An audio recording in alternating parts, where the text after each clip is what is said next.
Welcome back to Nimble Youth, the podcast where we explore the emotional lives of children and teens and give parents and caregivers tools to support their mental health. I'm your host, Matt Butterman. Today's episode is about something deeply personal to me and to many of our listeners, writing.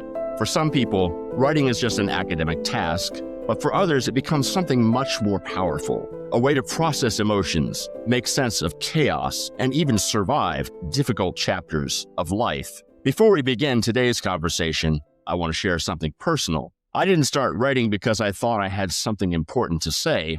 I started writing because I didn't know what to do with what I was feeling. There are moments in life, especially when you're young, when things don't quite make sense. You feel something heavy or confusing or persistent, and you don't have the language for it yet. You don't have the diagnosis, you don't have the framework, and sometimes you don't even really have anyone to talk to. But you do have a page, and there's something remarkable about that page. It doesn't interrupt you. It doesn't judge you. It doesn't try to fix you. It just listens. For me, writing became a way of slowing things down, of taking thoughts that felt tangled and putting them into some kind of order. Not perfect order, not polished, but enough to say that this is real and this is mine. And over time, I began to understand something. Writing isn't just about telling stories. It's about discovering them. Sometimes the story is who you are. Sometimes it's what you're going through. And sometimes it's a way of finding your way back to yourself. Today's guest, Benton Savage, has lived that in a much deeper and more difficult way, using writing not as just expression, but as survival. And I think for many young people listening, and for many parents trying to understand them, that idea matters because not every child is going to talk, but many of them will write. Again, my guest today is Benton Savage, a writer whose work spans fiction, poetry, and memoir. His recent book, Wrong Side Out, Madness Misdiagnosed, offers a raw and unfiltered look at his experience navigating years of untreated and misdiagnosed mental illness, including OCD and schizophrenia, and the long journey towards stability and self-understanding. Benton's writing is deeply rooted in lived experience, capturing confusion, loss of control, and ultimately the slow process of reclaiming one's life. Benton, welcome to Nimble Youth. Thank you, sir. So your work is incredibly honest, and at times it's unflinching at how it portrays mental illness. Can you take us back to when writing first became part of your life? And was it always something that you turned to, or did it emerge during those sort of trials, those more difficult periods in your life? I'll tell you exactly when I started writing, and it was right when I got diagnosed. Well, I was misdiagnosed, but I thought I was bipolar for 20 years. When I was originally diagnosed as bipolar, I had kind of a girl I was seeing, and she said, you've written me nice letters, not love letters, just nice letters. She said, I always like to read. She knew that. So a lot of people that are mentally ill write, you might be able to write something, get your thoughts on paper and be able to write something. And she showed me the book, Unquiet Mind by K. Redfield Jamison, which is a very famous book and about mental health. And I read that book and I thought, well, I'll just write a book like that. And then, 25 years later, I'm still working at it. But that's what I did. I started writing really just because of my mental illness. But I never had the intention of just writing mentally ill stuff. I wanted to write fiction, but that was my first go. That was all I knew right at the time. That's all I could write. I was so distraught, so to speak. Right. And so it's a way of making sense of what's going on around you in many ways. And so you've described your writing as being inspired by real experiences, almost like you're documenting life as it unfolds. Did writing initially feel like your expression, or was it merely a way for you to survive? In the beginning, it was more to survive, just to kind of keep my mind busy, because when I was first diagnosed, I was really low, really almost catatonic in a way. I mean, not just all over the place, really not catatonic and the exact opposite. I just really couldn't function. I couldn't think, I couldn't do anything. So I just started writing my thoughts down, and it was painful. It was hard to put the words down because I didn't really have that much to say. I just did it, on the inspiration of that girl saying, you ought to do it. I was thinking career from the start. I mean, it didn't turn out to be my career, but I was just looking for anything at that point, just something to grasp. Exactly. And give me some kind of inspiration, some reason to take on the next day.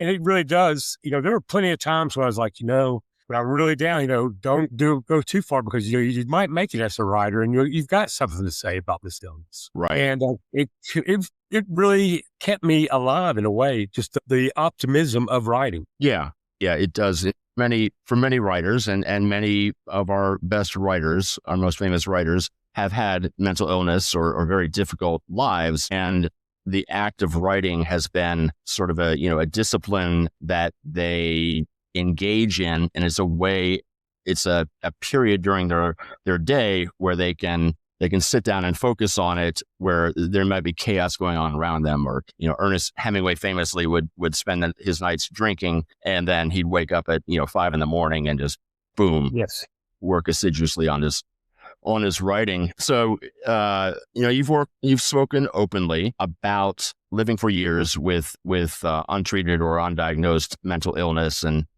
it's an incredibly disorienting experience when you don't understand what's happening in your own mind. And so during that time, I think you've hinted at it already, but during that time, what role did writing play for you? It just really, I wasn't working for about a year when I first got diagnosed. And that was really what I considered my occupation. I mean, I was writing some mental illness. What I originally started doing was writing a fictional account of somebody with mental illness. Just, I don't know. I didn't want to own up to all the kind of crazy things I did. It was just easier for me to pretend it was fiction, but it, to exaggerate a little bit, but it really was pretty much nonfiction. I mean, it's pretty much autobiographical. When I first started I started to write them, kind of fictionalize it because it was kind of embarrassing. And finally, what really got me to finally get this book was written in 2009, but was not published until 2025. And when I wrote the book, it wasn't really so much therapeutic. I wrote it more, when I actually wrote this book, it was more out of anger because I just got out of mental hospital for like the 7th or 8th time in 10 years. And I got tired of people telling me, you're being weak, you don't need to take medication, just be strong. I'm bipolar as well, and I don't take medication. If people tell you that, you start thinking, maybe I am being weak. Maybe I can do it, because if you take the medication, usually you feel pretty darn good. I mean, feel pretty darn normal, and you start thinking that you can do it. And I continually did it off and on again. And finally, I got out that one time, and I was like, I've been writing. I was like, I'm going to write a tell-all book, exactly what went on in my life the last 10 years. I don't care how embarrassing it is. And it was embarrassing. I mean, there's some terrible stuff in there. I mean, just ridiculous behavior. And I tried to rationalize, but I said, I'm just going to tell everything.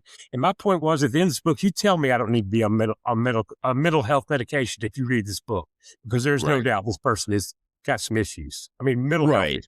Sure. Now, for me, I wrote it out of, I don't want to call it anger, but really I was like, okay, I'm going to show you, this is what it's all about. I mean, this is not the TV version. This is it. Right. Yeah. And writing does that. I mean, it's a way for the writer to make sense of what they can't necessarily understand, which sounds a bit counterintuitive. I mean, why would you write about something that you don't understand? But the process of writing about it makes you understand it, right? Well, Flannery O'Connor said that she wrote to find out how much she knew. Yeah, exactly. Great writing too, and that's a very interesting way of looking at it, because you do discover things about yourself or about that you didn't think you knew, or that you figure out when you're writing. It's very right. Yeah. So again, one of the themes in your memoir is this idea of reclaiming yourself and making sense of these experiences that once felt completely chaotic or out of control. How does the writing itself, or the act of writing, bring structure to your internal chaos? Again, I think you've hit it, but yes. Was there a routine that you got into that helped you control it? So you brought up Ernest Hemingway writing at 5 or 6. I think he got up at 5 and wrote from 6 to 10 was his rough schedule. Right. I mean, that's what he tried to, at least in his early days. And that was kind of the schedule I tried to keep. I was even drinking too. I'll tell you a little bit more about that in a minute.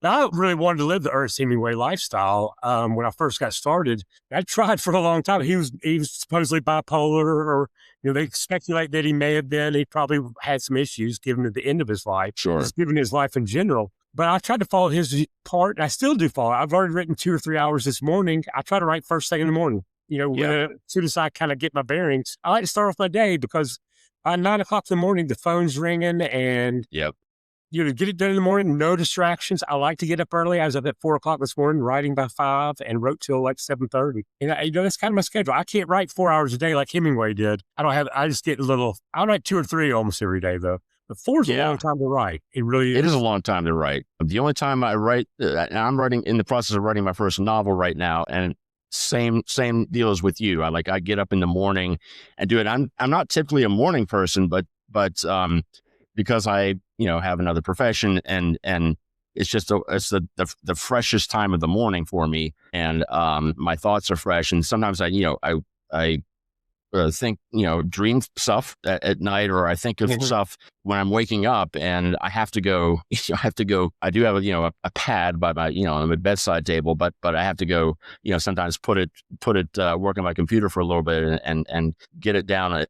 I guess you don't call it on paper anymore, but get it digitally recorded. So and our podcast, of course, is about teens and young adults. And so let's talk about young people. And I know there are many teens listening to this podcast, perhaps their parents who are struggling right now.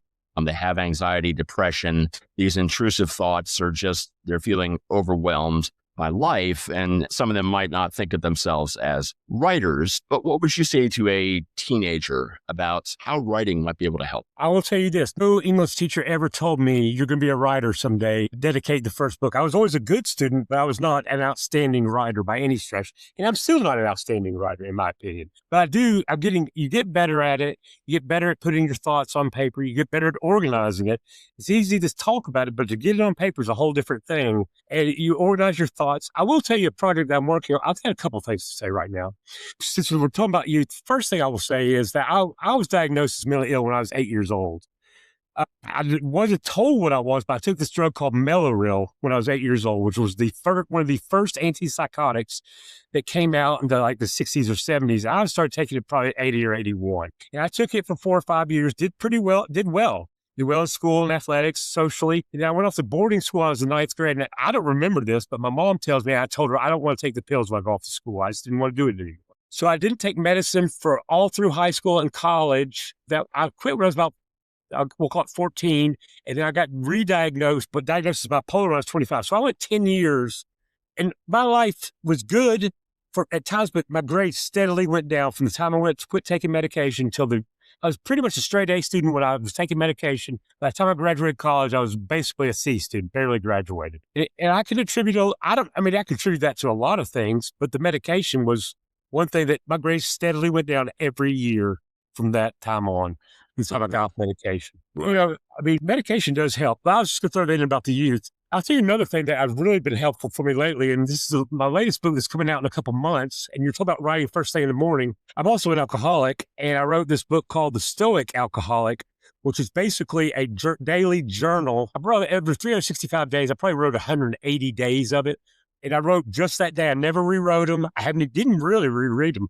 They're getting edited right now, but I wrote about my thoughts on alcoholism or just addictive behavior, sugar, alcohol, cigarettes, whatever. Yeah. Just different stuff that, what I'd substitute in place of alcohol. And it was really helpful. It really helped me with my alcoholism. I can't claim I'm completely reformed, but it gave me a new take on it. In fact, I changed the Stoic Alcoholic. It was going to be called the Stoic Alcoholic, the first 366 days of sobriety. And I made it about 100, and then I started drinking again. Then I quit again, and then the title is, and I like this title, and I think it's very different than anybody else preaches in AA or anything. It's called the Stoic Alcoholic. It's not only about counting the days. It's more about a mindset, because a lot of times I've quit several times, and if you quit and you fall, you're like, oh, I failed. I can't do it. I might as well just give up. Exactly. Throw that day behind. Throw that day or two behind you and start over. It's not about counting days. It's about your life. Exactly. Yeah. If you have a bad day, just put it behind you and just, sober up again. Don't fall apart on it. And that's the message of that book is, don't fall apart. The next day is still there. Exactly. We're not perfect. Yeah. No, it's a great message. And, having lived with people who are alcoholic, it's absolutely like that. And if you trip up, I know it's like the myth of Sisyphus. I can't say this word. Sisyphus, where the boulder rolls down the bottom of the hill again, and you have to start again, but don't let the boulder roll back all the way to the bottom of the hill. If you have a trip up, just you can keep it there, and you can keep moving it up the hill. Right? It's very difficult to do, but you can. It's very difficult to do. It really is. Sure. Yeah. Yeah. And on the point of just writing for young people, it doesn't have to be polished, right? And it doesn't even have to be shared. Sometimes just, writing itself is really important. And I know just, a few years ago when I was going through a divorce, the act of writing was just extremely, it kept me alive, really. It really kept me alive. So, and I haven't published anything from that time period, Mm-hmm. but it was absolutely therapeutic for me. I know. So for our parents listening, I know sometimes it can be hard to know how to help a child who's struggling emotionally. So how do you think parents can encourage writing or any kind of a creative expression, whether it's painting or, music making, without making it feel like it's another assignment, something that they have to do, right? That's a tough one to try to get a kid to write. Yeah. I mean, I tried to keep a diary long before when I was a little kid, and I didn't last long on that either. But it wasn't anything. I mean, I was basically just giving my day account to get Right. motivated. I just got really. You need to find something that interests them. Right. I couldn't do art therapy. I have done art therapy in mental hospitals. It's fine. I just can't paint worth a darn, and I don't find it that satisfying. But I can write. I've always been able to read and write. So it's Right. whatever. Some people are good at. I mean, I love music more than anything in the world, but I can't play a musical instrument to save my life. And I have tried it a couple times in my life. Yeah. But yeah, music would be great. Art would be great, or writing. Writing's the only real art talent I have at all. Mm-hmm. Yeah. That's the way I lean. But it's a good one because you got to actually express what's inside you with words rather than just expressing your feelings, so to speak. Complete abstraction, right? Yeah. Yes. Yeah. So let's talk a little bit about writing versus ruminating. And there's an interesting distinction here because sometimes when people are struggling, they can get stuck in these cycles of rumination where they replay thoughts over and over and over. And I know you've had some issues with OCD. Mm-hmm. And so how is writing different from rumination, and can it help you sort of break that cycle? Can it help you, actually get out of those rumination loops? Yes, it does help, and you need to do it regularly, though. I mean, you can't just do it sporadically. You really need to get in the habit of doing it. It doesn't have to be every day or just a regular habit.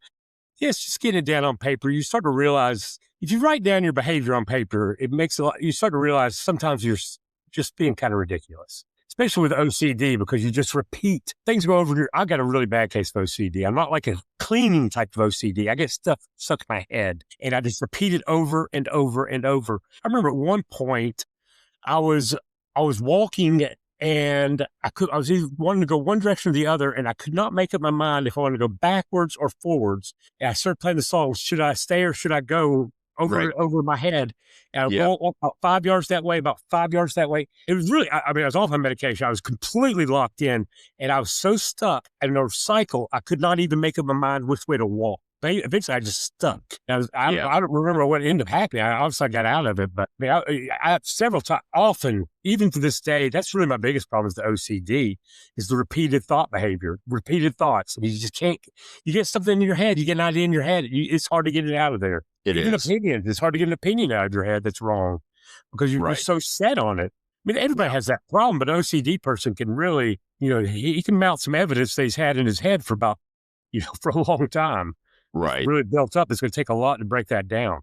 Yeah. Writing it down does help because, you just realize, you read it and you're like, I don't think I want to share that with anybody, actually. No, they don't need to hear that about me. And that kind of thing.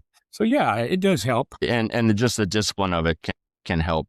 The discipline of it is very important. Yeah. I mean, I think really for anybody with mental illness, the main thing I try to do is keep a routine, the best routine I can, and exercise. Right. Yeah. And exercise is part of a routine. Yep. I mean, you don't have to do it every day. The routines don't ever work. You can't have the perfect day. You can't. Just have a rough structure. I originally started with rituals. Like I had a friend that he said, I've walked my dog I take my dog to the dog park every day except for 2 days in 5 years. And I've flossed my teeth every day for 12 years. And he's like, you might want to try some of that stuff. And I just, certain things that, just do over and over. You do them enough, then you pick another one. Next thing you know, you do have a routine going. Yeah. Because you've got so many things that you're ritualizing. You don't Right. have to be. And he was an extreme case, and he's not mentally ill. He just told me that. I was like, that's interesting. That's an interesting way to look at it. And he seems like a pretty happy guy. So I thought I'd try it out. I like that philosophy. It worked me towards a routine.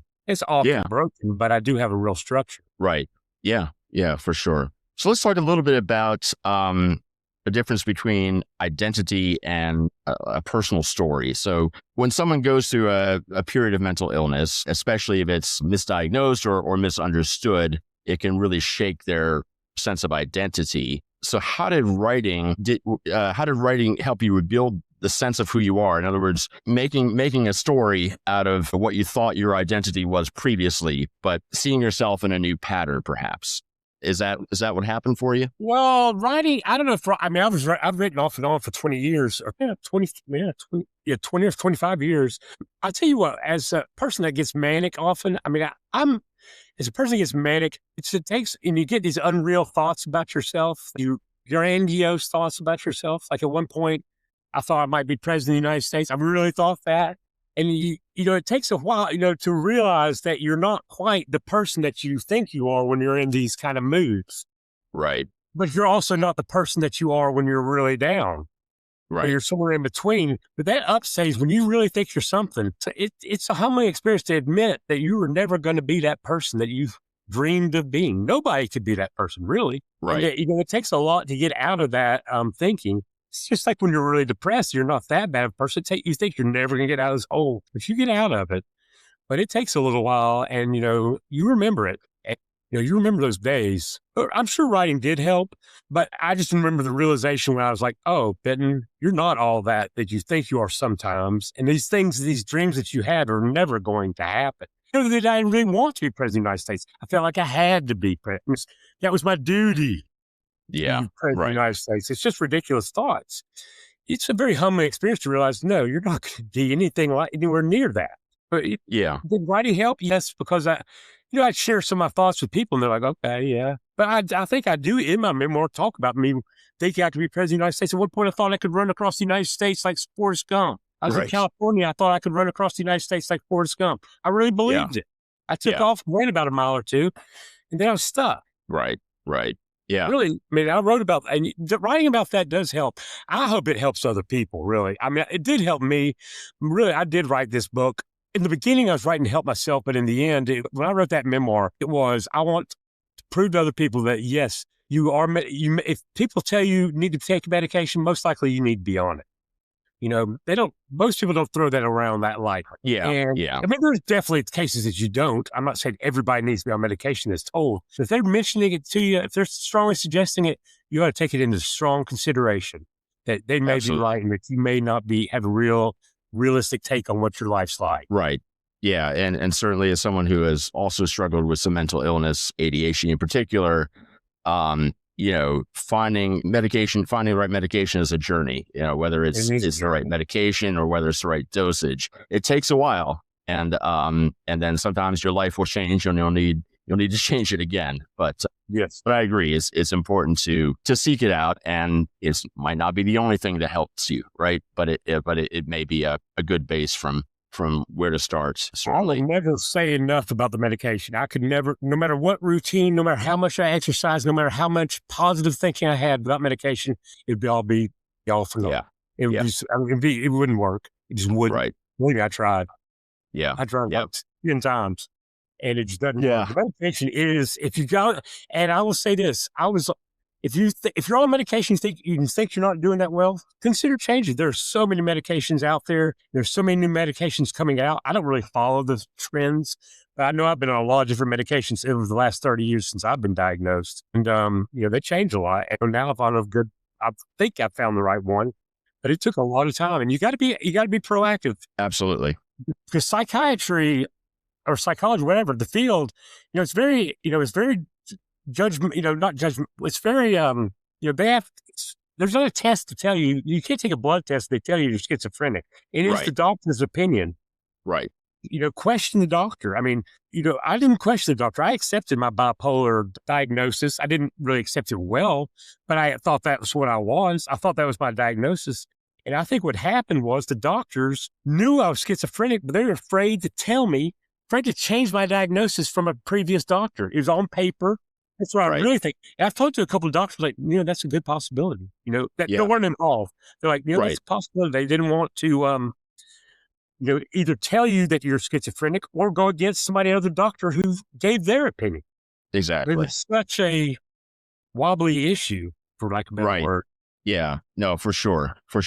So, your work is striking because of how honest it is. And, as you've alluded to earlier in the interview, that kind of vulnerability can be very difficult to do. It can be, especially when you're writing about mental health. Was there ever a moment where you said, you hesitated to tell your story? And was it perhaps, as you were just talking about, was it perhaps the notion that your story might help someone else that made you push through and share? I'll tell you what I did. I finished the book around 2009, 2000. It's been so long, I'm not even sure what year, but it was 2009, 2010. I was living in New York City at the time, and I very actively tried to get this published.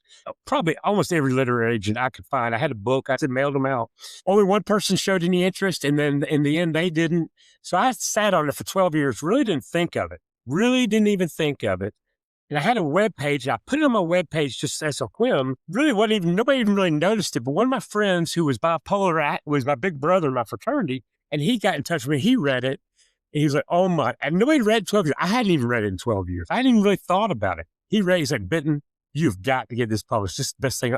Like I said, he was bipolar. And he's like, but you're not bipolar, because it was originally titled Wrong Side Out, The Bipolar Experience. And that was the title he read it under. And we hadn't talked enough before he knew my diagnosis. He's like, you're not bipolar, aren't you? I was like, I know. That's kind of weird, isn't it?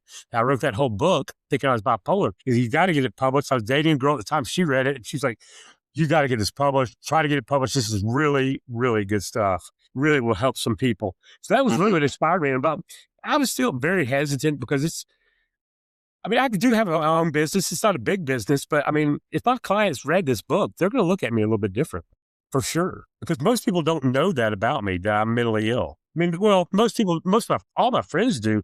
But if you met me on the street, you're not going to meet me and go, it's not like Parkinson's disease or something where you're shaking. Right. It's obvious that you have something wrong with it, or you're a cancer patient and you're shrinking. I can pull it off pretty well. The most obvious thing is when I get manic is I talk a lot like I am now. But, it's more obvious when you're up. This is a place to do it, though. So. Yeah, I know. I'm kidding. We're happy that you're talking. Most people don't know I'm bipolar. And, by me putting out this book, and I really think this will be a very, very popular book in the end.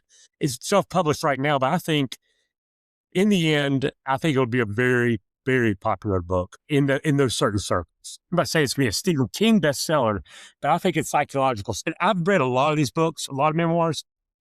Nobody's written anything like this, in all honesty. It's not really even a memoir. It's not so much a memoir. It's just the experience of being, what it's like to be mentally ill, to be schizophrenic or bipolar or whatever, or OCD, all three of those mixed in between. It's really all about that. It's not so much, it doesn't talk that much about my good days. And there were good years when I took my medication. I did well, fairly well. Right. Mostly, and I detail that a little bit, but mostly it's about this is what was happening when I wasn't on my medication and how illogical I could get. Right.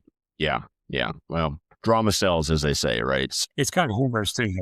Yeah, it writes the book for you, for sure. Yeah. So, what do you hope that readers, and I'm going to be a reader. I've read the book notes before the interview here, but I have not read the book in full, and I will count myself among your future readers. And we will have links to your titles in the show notes, and we'll link to your website as well, where they can find all about your reading or your writing as well. Correct? Great. Yes. Yeah. So what do you hope that readers, and in terms of this podcast, especially younger readers, might take away from writing? Are these lessons? Are these cautionary tales? Or is there inspiration? Or is there just a mix of everything in there? I think it's a mix of everything. Like I said, I think this book is going to do very well, but I don't want to be that guy who goes around making speeches about mental health. My goal is to write this book and The Stoic Alcoholic, which just kind of go hand in hand. They're kind of hand in hand, and I got my little property management business. I'm writing fiction, short stories and novels, and a little bit of poetry here and there. But I just hope to be a very productive citizen and be an example of people that have a severe mental illness, and that I go on to have a fairly normal life and, productive citizen. I could probably, I don't know what my options will be if this book does take off, but I don't want to be known as the mental health guy that goes around speaking about it. And, I like talking about it. Don't get me wrong. I still want to make a living doing that. Right. My whole life. Exactly. And so that's really my goal. But I say my biggest goal is to make sure people understand severe mental health is real. These people are not, this is not a joke. This is not them being weak. Believe me, if you read that book, you're going to go, I'm a strong guy. To deal with that. It's like, how did this guy go through all this? It was all self-imposed. I put it all on myself, but I went through hell. That's what I want people to understand. My goal was mental illness is real and medication is necessary. And that's really my goal through that book. That was really my whole goal. And then you got to realize, I wrote that book in 2009. I went off on medication 4 or 5 more times after that. No, right. 2 or 3 more times after that. So, yeah. When the book wasn't accepted, I was like, well, maybe I was surprised it wasn't accepted, but the first time around, but that was my goal. It's just to tell people that this is what it's like to be mentally ill. If you're severely mentally ill, this is what it's like. And it's not a pretty picture. Yeah. Without the medication. For sure.